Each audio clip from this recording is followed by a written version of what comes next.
Hello, Wellness Check Wednesdays community.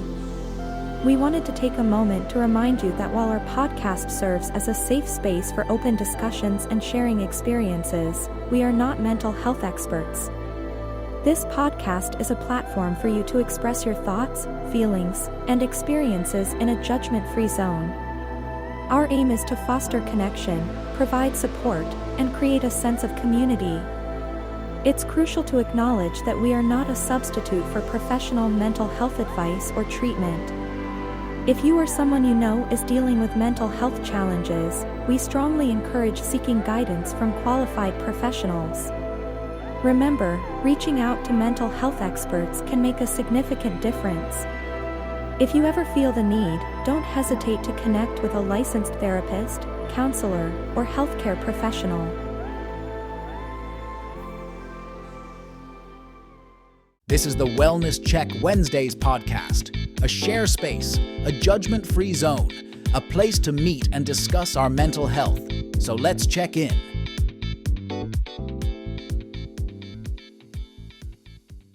Well, what's happening? How's everyone doing? This is episode 19 of the Wellness Check Wednesdays podcast. And as always, we encourage each and every one to let's check in. And with that being said, going to introduce those that are joining us this week. You already know me. My name is Brian Livingston. I am the moderator here. Try to keep things copacetic. I'm losing my voice, so I'm not going to be talking that much this week. But we do have the originators of the Wellness Check Wednesday podcast with us this week.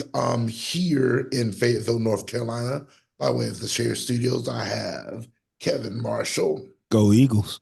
I have no idea where that came from, but it's okay. But glad to have you, sir. Glad to have you. Appreciate also, reigning by way of Cleveland, Ohio, but you can't tell it by his background because he's over here just over celebrating being a national champion in women's college basketball. The one, the only, my man, Edwin Vereen. Oh, I'm still celebrating. Oh, I haven't stopped yet. I wish I could get to that parade this coming Sunday, but that ain't gonna happen. But it is what it is. What's going on there, man? How we doing? Did you just light a candle? I sure did. Matter of fact, it is a candle. I'm gonna tell you what it is, but I ain't gonna tell you where I got it from. Because I gotta cut a check. No. It is a water mint and eucalyptus. Smells good because I've been burning these hood ass incense in here, but this water mint and eucalyptus smells phenomenal. Don't ask me to know this, Ed, but I know that flavor from Bath and Body Works. That ain't it. That's definitely not Bath and Body Works. Not Bath and Body Works. Oh, well, set the mood whichever way you want. I do know that the scent of a candle does relax the mood, and I might need to do that myself some point in time. Also joining us on the show this week by way of Fayetteville, North Carolina, Joe Dab Aguirre. What's up? Good to have you. Good to have you. All right, we're going to go ahead and jump into the topic of conversation when it comes to our mental health this week and checking in. We want to talk about letting go. With this topic, I always think of there's some things that are meant for a reason, some things that are meant for a season, some things that are meant for a lifetime, whether it be jobs, people, events, et cetera, and then those things that are not meant for a lifetime, if we hold on to them too much, they'll drag us down. So letting go, how do we let go? When do we know to let go? Is it okay to give up? Is it okay to separate yourself from when it comes to your mental health? These are very key questions. I'm going to pass the mic over to Edwin. Allow him to opine on this week's topic. All right, so I go to my good old trusty site known as Psychology Today, which has a lot of great stuff. And there's an article by by Susan J. Noonan, MD, and it's called The Art of Letting Go. And she explains about the art of letting go, which is today's topic. A message recently appeared in my inbox inviting me to think and write about the process of letting go in our lives. While the focus was on simplifying our lives, they asked us to consider how letting go impacted our sense of well-being and mood, or made us see things in a different way.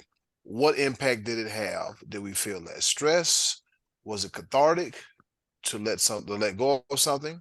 Were there physical as well as emotional benefits? These are all interesting questions. So I thought I'd think about it for a bit. And she goes on to telling how letting go, how letting go, has an impact on the mental health. For example, it could be the letting go of a relationship, as you mentioned, B-Lab, earlier, that is no longer satisfying to you and may be toxic, a habit that no longer serves you well or may even be detrimental, like smoking or eating too many cookies, or a job or volunteer experiences that are creating additional stress. It could be letting go of a dream that you once had for your future and then having to accept that and grieve that loss. It could be getting rid of an old way of thinking about yourself or your world and adapting to a new way of thinking that might not only come as easily, that takes work. And it could be letting go of some of the guilt surrounding high expectations we set for ourselves and never quite achieve. Now replacing them instead with more realistic goals. So I want to leave that there, and Be Live, I will make sure to send you the actual link this time around. I look at it like this from a standpoint of, as far as like letting go happens. My therapist and we had a conversation about a few months ago. And, it was about, something at the job. And I told her, I said, well, the reason I'll forgive this person, but I won't forget.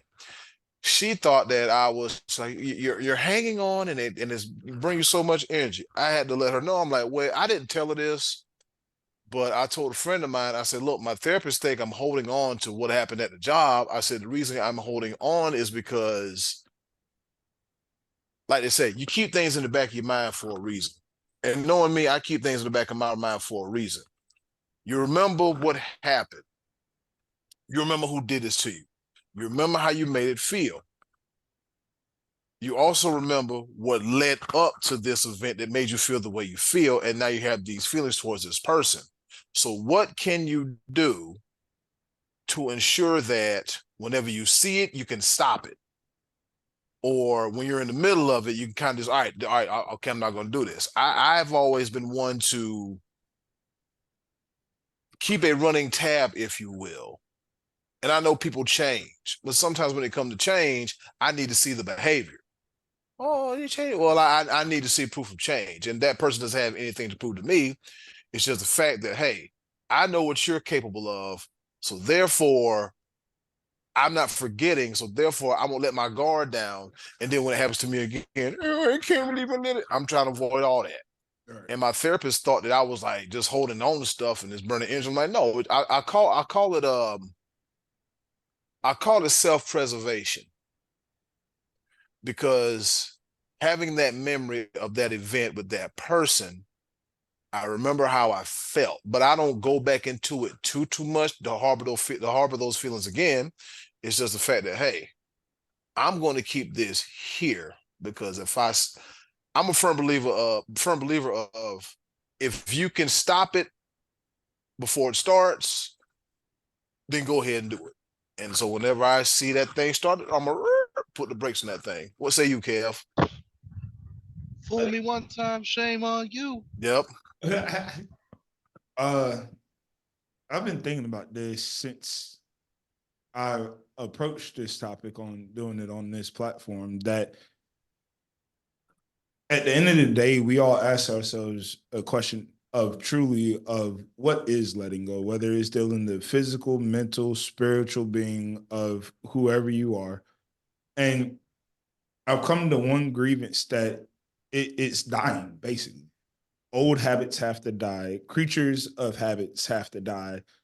Old behaviors have to die to want to elevate yourself to a form of, if you want to call it enlightenment, spiritual enlightenment, spiritual being. Letting go comes with a terminology of how I'm looking at this is like a lot of things have to die, because in your synopsis of what you was telling your therapist, that we're creatures of habit. Mm-hmm. The way you make somebody feel, the way you talk to somebody, the way you made somebody think for a split second, it stays with us. But at the end of the day, it's like, when do we let it die? We can forgive, always forgive. And it's the tall tale saying, we can always forgive, but we'll never forget. And it generates a question to me is, when do we? Mm-hmm. Big Joe? Yeah, no, I mean, when do we do this? I mean, I'm thinking of that. I'm thinking about this like when Ed just brought up all these different scenarios of letting go, and I'm like, this is a multi-dimensional topic. I mean, letting go, there's so many things you can let go. I mean, you let go of relationships, you can let go of habits, like you were just talking about. You can let go of experiences that happen to you. But to me, I mean, they're all different. They have different policies in my mind, if that makes sense. I'll give you an example. A quick example is like like Ed said, the forgive and forget. Like, hey, when someone does something to me, I never forget. I'll never forget what happens. It's a protector, just like you were saying. That I completely agree with that one. I may forgive somebody, but I'm not gonna forget. In terms of relationships and stuff, like let go of that stuff. I don't care. It's nothing. Usually, it means nothing to an extent.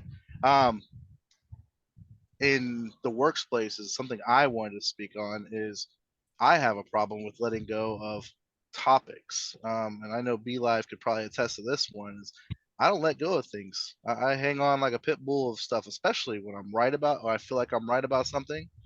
I'll give you an example of this has got me in trouble at work. Was there's a topic I was right about a subject and it's clear that I was correct a year or two later now, and we had a topic we talked about this with one of my coworkers who was in the meeting that I almost got in trouble, almost got fired for. I mean, this specifically, my boss had to pull me aside and he said, you have to learn to let go of this. Like, you had them, they were dead to rights. You were like a pit bull, you latched on, you didn't want to let go. You already won. You had already won the battle. All you had to do is let go and let them save some face, and you didn't do that. And I was right, but I was wrong in the end because I didn't let go. Yeah, it was like you were so like, you know what? I gotta get my, like they say in the wrestling industry, when it comes to wrestlers doing the moves and everything, you want to get your shit in, Yeah. you know. Exactly. You want to get your shit in, and so with you doing that, okay, it was like, okay, well, I know I could take this road, but guess what though? They need to know this, and then your manager have to put it. I mean, there's a lot of times where like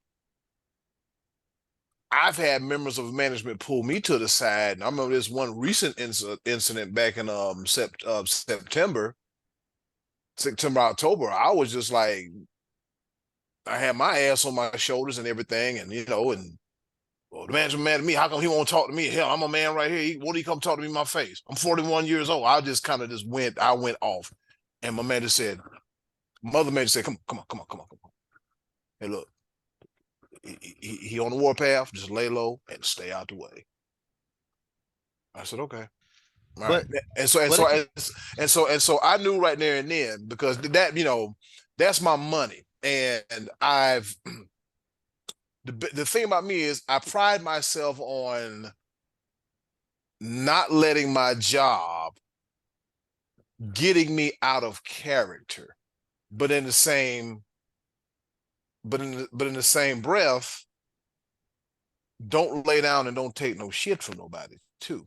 Stand firm, but okay, like they say, no one to hold them, no one to fold them. well, I wholeheartedly agree that. But I'm gonna give you one more. I'm gonna take my situation one step further. Mm-hmm. The problem with me not letting go isn't even the fact that I almost got in trouble. That's the immediate thing. The Mm-hmm. long-term effect that had was they had to forgive me because they were forced to forgive me because they knew they found out they were wrong. Mm-hmm. But they didn't forget that. They didn't forget how I was. On Yeah. that note, there was two different things that happened there. One, they stopped messing with me, they calmed down on the messing with me and trying to, prove that I was wrong. But they Mm-hmm. also didn't trust me anymore because they know that I would go for the throat if I have to. Now, this brings So it they didn't forget. this brings it to a full circle too, because this is another one of those double-edged sword topics. Mm-hmm. Because we always ask ourselves, when do we let go? But the question is, what are we running from that we can't let go of?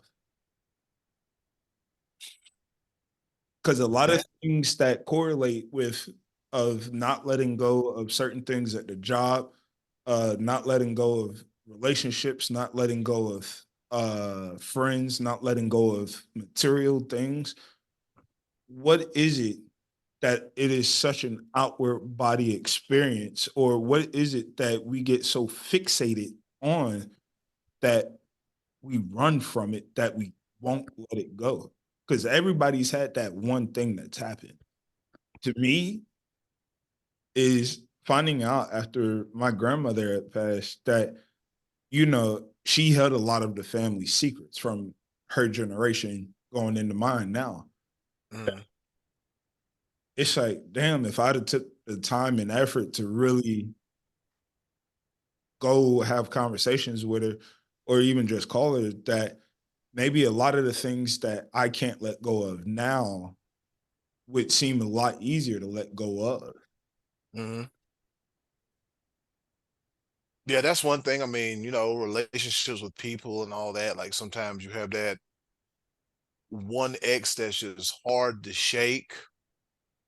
Um, being that she helped you get to a better place in your life, and you kind of just didn't fulfill your end of the bargain, and you may have wasted this person's time, and then it's kind of like, well, I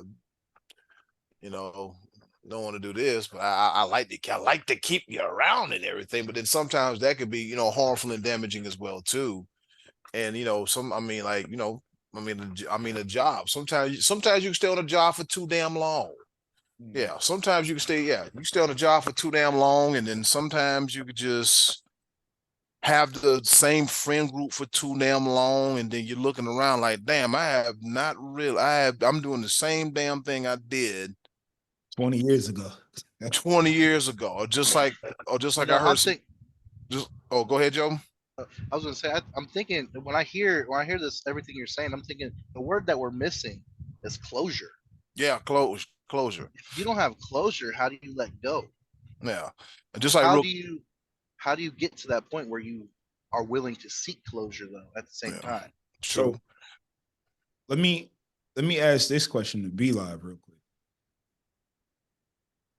Be, in your honest opinion on this topic of letting go, going back to the very first week of the story you told us, what,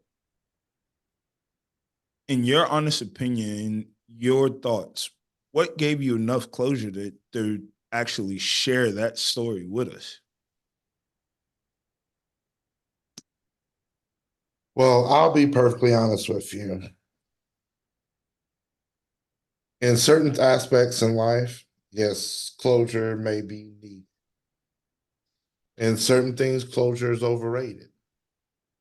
Reason why I say that is because There's going to be certain things in your life just because of how circumstances are, you're never going to get it.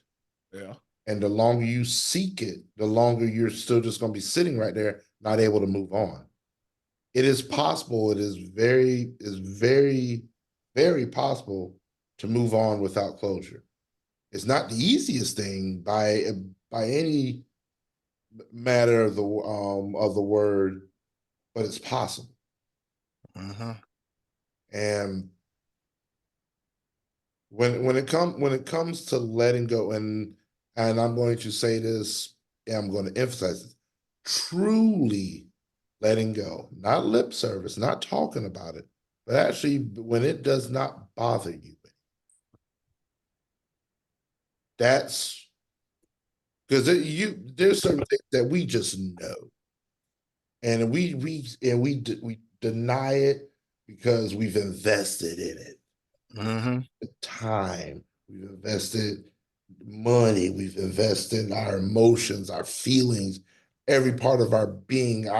We shared our lives with certain things that we knew that we should have just let go.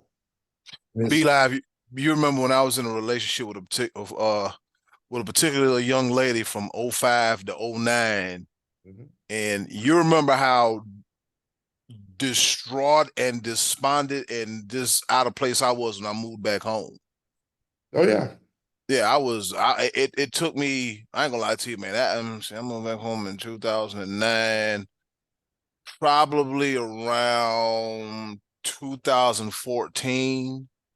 I said, you know what? It's not going to serve me any good to want this closure, to harbor to do it, because I was just, I got a term I like to say a lot. I'm just over here driving around burning up gas. Mm.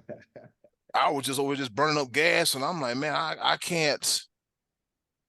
Like it was right before I turned 30. I said, look, man, what you cannot do, you cannot. I was 27. I said, what you cannot do, you cannot bring this into your 30s.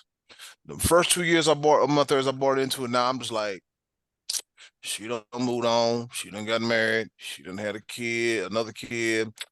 All right, good. I'm not saying that seeing her, seeing her in life after me, I don't want to say like, oh, okay, that was my okay to okay, you can have your closure. Like I had been, it was like I had like B Live said, lip service versus action. I've been wanting closure, but I was still trying to revamp a dead situation. And I just told myself, man, you know what? First of all, you got all these fine women down here in Myrtle Beach. What is you doing still worried about that? It is spring break still. All these fine women down here. Why is you worried about that mess too? Yeah, why is you worried about that mess 2,000 miles up the road? Good memories, good friendships, last your lifetime. You better capitalize on what's in front of you. And I did. But now, see, let me ask you this: hearing that situation, Mm. what do you think was your fixation on it that made you lock on, that made you want to revamp a dead possum, basically? Well, what it was the dream situation of a family, because this young lady had a child um shortly after we got together, and I did the math, and I was like, nah, I know that ain't mine, but I know what I know. And so I'm not gonna lie to you, it leaving the child hurt me more than me and her mama splitting up. Right. But it became a point in time where her mom was acting funny. I said, hey, I just want to talk to her. Her mom was acting funny, and just I couldn't see I couldn't I was so blind and so hell struck. Like, hey, I gotta talk to the kid. I gotta talk to the kid. I've been in this kid's life for 4 years, and I done been to then I bought several plane tickets to go see birthdays, and so I'm in this kid life, and you can never do this, you can never do that. And then like 1 year, she was like, I'm taking her to the Dominican Republic. I'm like, ain't nothing child friendly, ain't nothing kid friendly in the banana Dominican Republic. Only thing that come out of the Dominican Republic is baseball players, bad chicks, and bananas. Like, what are you doing taking a child there? Don't make no sense. So it just got to the point to where I was craving that whole family, the family dynamic. We were walking around talking like, oh, you guys are nice and you guys are just that and third and da da da da. I was craving that, but then, like I said, once I realized that what she was doing and what I was doing, it was doing this right here. So I said, well, you know what? And the best thing about it is, the child has since turned. She's 19 now, and I still keep in communication with her. Right. You know, because my mama told me, my mom said that child. My mom said that child, that baby love you, and she ain't gonna never forget you. I'm like, yeah, right, mom. Whatever. What do you know? But you know, but my mom was right. I mean, you know, I can, you know, DM the kid right now, but hey, how you doing? All is well. You know, if you need anything, just let me know. And hey, and the kid's like, hey, I'm still thankful that you still decided to be a part of my life. And there was more genuine connection of being with of a kid that I raised from 1 to 4 instead of a mama who just was on her. I mean, we were both young. You know what I'm saying? I chalked up us being both young and not being smart about things. Right. But it got to the point where it's like, you know what, I can't be here no more. There was some dishonesty somewhere. There was this, that, and third, and I was ready to get the hell up out of there. But it was just the fact that just me trying to the family. Oh, the family unit. Oh, this looks nice on paper, and you know, and then it was the mess I went through trying to maintain that. And I just got to a point in 2009. I was like, I think it's about time for me to go. And she really wasn't fighting for me to stay. And her line was, and I quote, I knew this was going to happen, but I just didn't know when. So your ass wasn't going to fight. Yeah, I'm going for real now. So that's how it, so right there. So speaking of closure, I got my closure right there in that living room when she told me that. Right. And so the only thing I had to do was just get my shit, get the hell up out of there and burn 95 down. And to correlate with your story, I've been in relationships with single mothers before. Shout out to the single mothers. We love you. Definitely. And to me, a lot of that closure was knowing that, yeah, the relationship ended. And to try and get closure on the relationship, it didn't happen. But what I got closure from that relationship was knowing that I made an impact on that young person's life. Yeah. Being able to move forward, to being able to, you know what, I'm ready to let go of this. I'm done. I'm washing my hands of it. And that's a tough one. Oof. Yeah. And what I will definitely chime in on when it comes to letting go and closure, like I said, those are definitely related terms.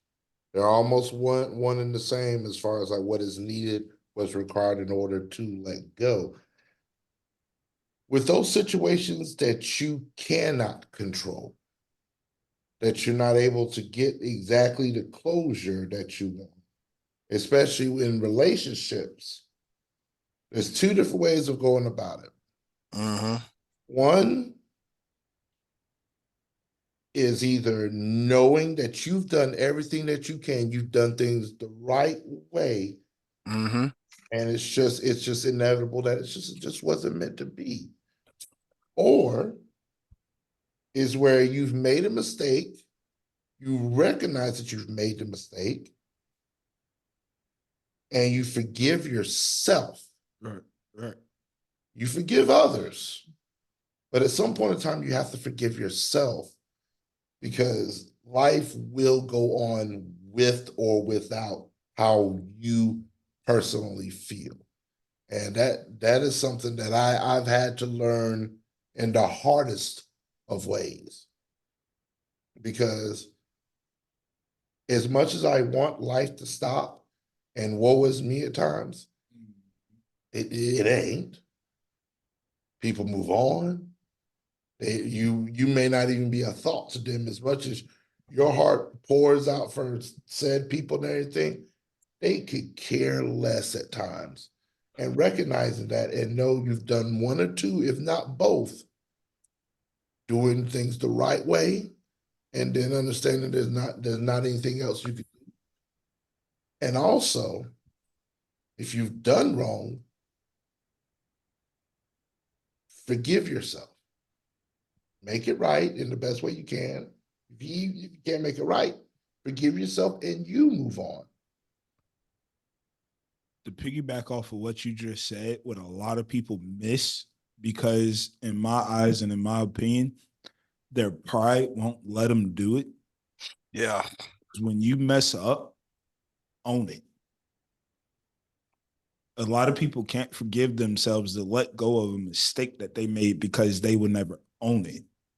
They would never be man or woman enough to look into the mirror and say, I own this. This is my mess up. This is my fuck up. Excuse my French. That's accountability. Yeah. I own it. And it piggybacks into last week too. There we go. We're back. There's that web again. There's that web again. The word in the middle, and then there's that web again. Y'all boys gonna have me working overtime, man. But you're right though. It's just like you said, owning up. You know, some people have a hard time of owning up and holding themselves accountable, because sometimes it's like, for example, if you work in a restaurant, you run the wrong food to the wrong table, and they ask who did it, and it's kind of, well, damn, you're gonna ask me all this in front of all these people. You know, I'm gonna go from feeling like 6'2" to 5, you know, the 4'11" to all that seemed. But I'm at the point, hey, I did it. I own it up. My fault. Hey, that's me. That's me. I did it. Ain't nobody else. That's me. You probably think, oh, well, Ed, you know, you're pretty loud and vocal about it. Nah, it's just, I'm doing that, number one, to get that heat off of me, and number two, to get this off my chest, and number three, you know, not to be, you know, and just not walking around on eggshells like, I hope they don't find out I did it. I hope they don't. Yeah, I just, hey, look, I did it. I messed up. You know, this and third, just like I said, when I had an incident at work where I didn't finish my side work for various reasons, I was like, I said, well, I ain't gonna lie to you. I said, I ain't do it because it was a direct response to what happened that night. So that's where we at with. You know, you brought up something right there, is that, and this is a multi-dimensional thing, like I was saying before, is letting go is a two-way street, though, because sometimes people won't let you let go. Yep. Oh, you are right about that. They will let you bring up stuff from the past, and I'll give you, my mom is the worst at that. Preach on it. My mom and my dad, she literally, when she's losing the battle, she will bring up the past. She's like, but I had this victory, you know, and I'm not trying to call them out and bring up their stuff, but specifically when people are losing in an argument or something to that extent, they will bring up the past. They will not let you go of things. And the sad thing is, you may have already let go of this, but they haven't. And guess what? Now they're bringing it up again, and maybe now you've brought it back up. Now you can't let go again. You know? You know what my favorite line is? When they start bringing up old stuff. Here we go with that bull. I'll be like, damn, I done forgot about that. That's how I let that go a long time ago. I let it go so much I forgot all about it. What you gonna do? I done forgot all about that. Made it worse. You just made it worse. Oh, I'm gonna make it worse. I don't forgot that. I don't forgot that. You gotta gaslight it for real. Be like, truly let it go. What are you talking It don't matter. That never happened. Like, if you truly letting it go, are you sure? It doesn't matter if somebody else brought it up. It doesn't matter. They can bring up a lot of things about my past and my life. If I've letting it go, if I've truly letting it go, it don't bother me anymore. Exactly, man. Hey, look, I done moved way past that. Why are you still on it? But then, and I don't mean to cut you off. My apologies, but then that's when you get idiots like us who like to throw salt in the mix in the potato salad, and it's supposed to be a sweet potato salad. I look at it this way: if people continue to bring up old stuff, even after I told them that I've let it go, then I let them go. There it is. And that's with anybody. I guarantee you. But you can't always let those people go. Sometimes you can't let people go. I can absolutely let people go. I've done it before. So what you're saying? Because my mom. I'm just saying. Because my mom. I'm bringing back to a specific example.